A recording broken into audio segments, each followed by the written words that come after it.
Number 7 in the Devo series on everlasting, and this is the way. Psalm 139:24 is a prayer from the writer, and it says, "Search me, and know my heart, O God. Test me and know my anxious thoughts. See if there's any offensive way in me, and lead me in the way that's everlasting." So let's talk about ways of living. There are selfish, for me, types of living that are indulgences in doing what we want all the time without regard of God or others. There's a way of living that's worrisome, where every decision we make is out of fear, the world, the future, and that's full of anxiety and depression. There's a way of living that's always about finding our truth apart from any standard, but rather the truth that we've come to realize from living on a planet full of pain and suffering. But all of these bubbles we create of our own doing are easily popped. And our ways that we thought we understood and derived for good ultimately fail, and then we seek a new way, a new truth. This is the life of humans. The psalmist is praying and asking God to search him, know him, test him, and again know him. For what reason? To see if there's anything offensive, and then for God to lead him in that way that's everlasting. Remembering his petition for God to search, know, and test so that we can then be led into the way everlasting ourselves. At the start of the chapter, the writer acknowledges who God is, the God that knows him. God knows his thoughts when he comes and goes, all of his ways, the words he will speak. He realizes God's hand is on him. And he ends this realization passage with stating that this knowledge that God knows him so completely is too wonderful. I mean, seriously, who else knows us like God? No one. The next section, the writer talks about how he cannot escape the presence of God. God not only knows him, he's with him. If he goes to the heaven or the depths of the earth or far away or near, God's hand is with him and holds him.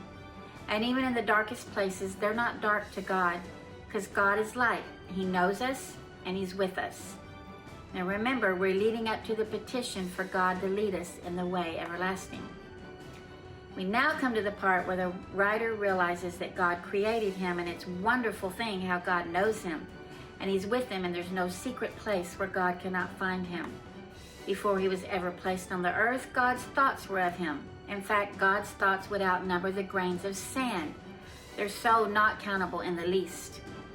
More affirmation of the attentiveness and the care that the Creator has for his creation in knowing and being present and beside us.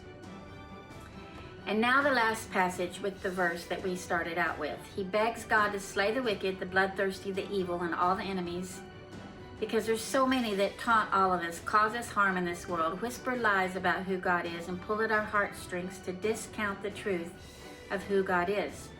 The writer wants them gone, and I do too, don't you? And then the puzzling statement is there where the writer says, "God, please search me, know me, test me, know my anxious thoughts." Right after he wrote about how full well God knows every part of him.